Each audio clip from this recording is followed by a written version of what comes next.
Rosemary a remarqué qu'une des couvertures de sa fille avait disparu et l'a interrogée à ce sujet. Madison a répondu à sa mère qu'elle n'avait aucune idée, mais Rosemary l'a vue sortir en cachette et l'a suivie pour découvrir quelque chose d'étonnant à propos de la petite fille.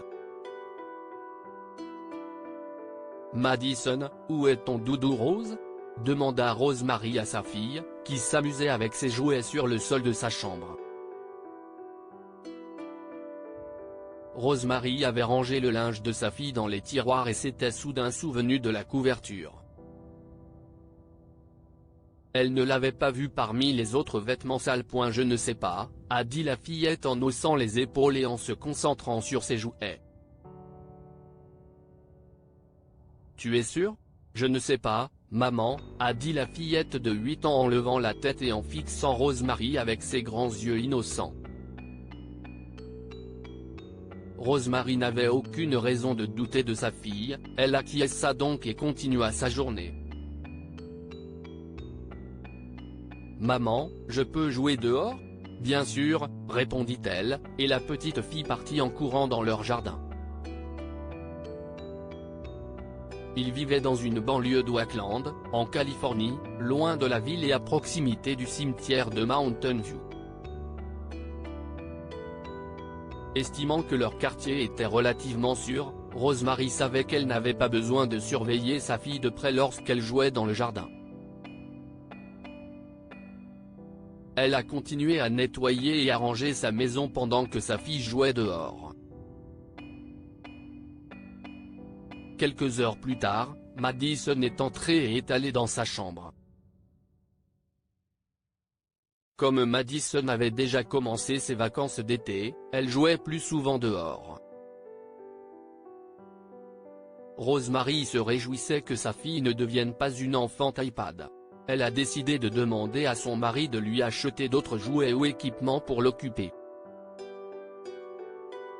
En faisant le ménage, Rosemary est passée devant la porte coulissante à l'arrière de la maison et a remarqué que Madison n'était pas dans la cour.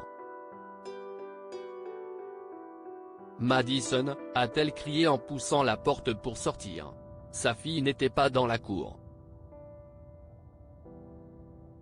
Madison, cria-t-elle à nouveau, plus fort et désespérément. Elle avait la tête qui tournait en parcourant les environs, jusqu'à ce qu'elle aperçoive que le portail de la clôture arrière était ouvert. Oh non! Rosemary passa la clôture en courant et comprit immédiatement que le seul endroit où Madison avait pu aller était le cimetière. Mais pourquoi? Oh mon Dieu, je suis vraiment une idiote, se dit-elle en courant entre les pierres tombales, tournant la tête de gauche à droite pour chercher sa fille.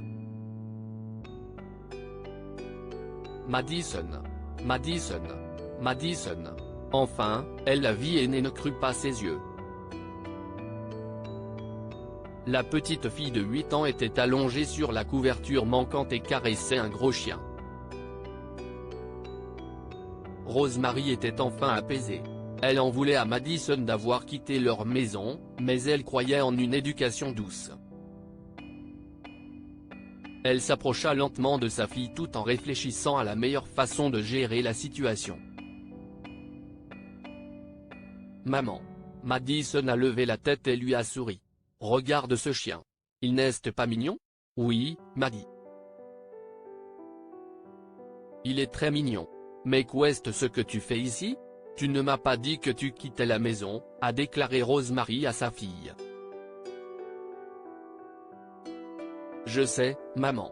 Si est juste qu'un jour, j'ai eu envie de visiter le cimetière, et je me suis dit que je pourrais le faire rapidement, et puis je l'ai trouvé, » a dit la jeune fille en caressant le chien qui était couché sur ses genoux avec l'expression la plus détendue qui soit. « Je crois que son maître est mort. Il est toujours là, à côté de cette tombe.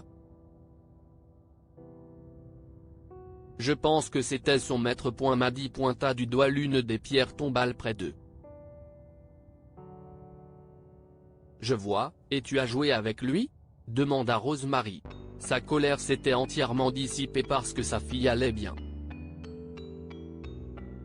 Elle ne faisait qu'accompagner le chien. Oui. Et tu lui as apporté ta couverture?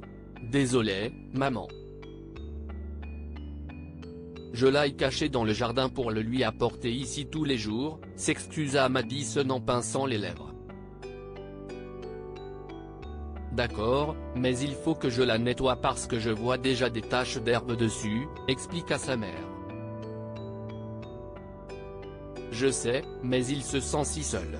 Parfois, je lui apporte de l'eau et des biscuits, expliqua sa fille. Je ne veux pas qu'il soit seul, maman, on peut le garder? Je ne sais pas, a dit Rosemary en se mordant la lèvre inférieure.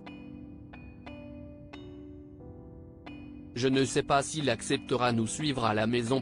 Les yeux de Madison se sont écarquillés de joie et elle s'est levée de la couverture.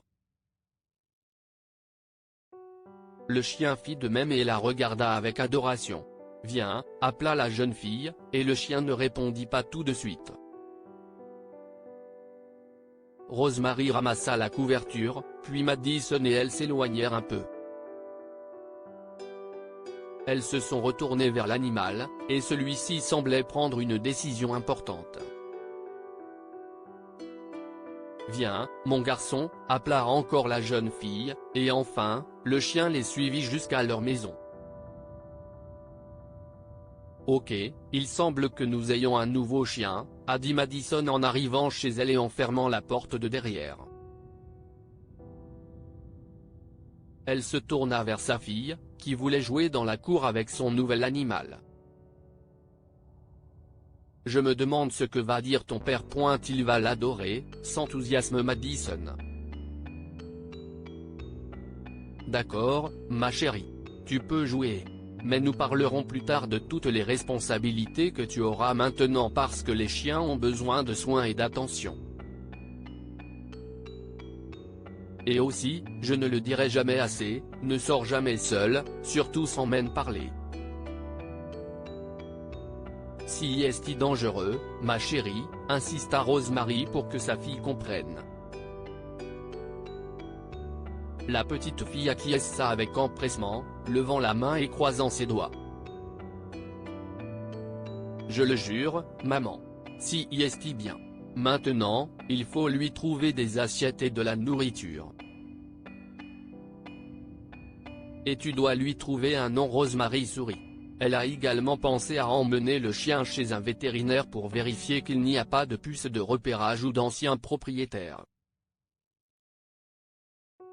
Mais elle n'a pas parlé à sa fille. Je pense qu'on va l'appeler Scooter. Que pouvons-nous apprendre de cette histoire? Parfois, se mettre en colère contre ses enfants n'est pas la meilleure solution, car beaucoup d'enfants apprennent mieux avec l'honnêteté et la communication. Rosemary était furieuse d'apprendre que sa fille avait quitté la maison sans sa permission, mais elle s'est calmée en parlant à Madison pour lui dire qu'elle avait mal agi. Les enfants ont une vision innocente et directe du monde. Ils voient une créature solitaire et veulent l'aider. Madison s'est échappée de chez elle et a découvert un chien qu'elle voulait aider. Elle a continué à le faire par pure bonté d'âme jusqu'à ce que sa mère lui permette de l'adopter. Partagez cette histoire avec vos amis. Elle pourrait égayer leur journée et les inspirer.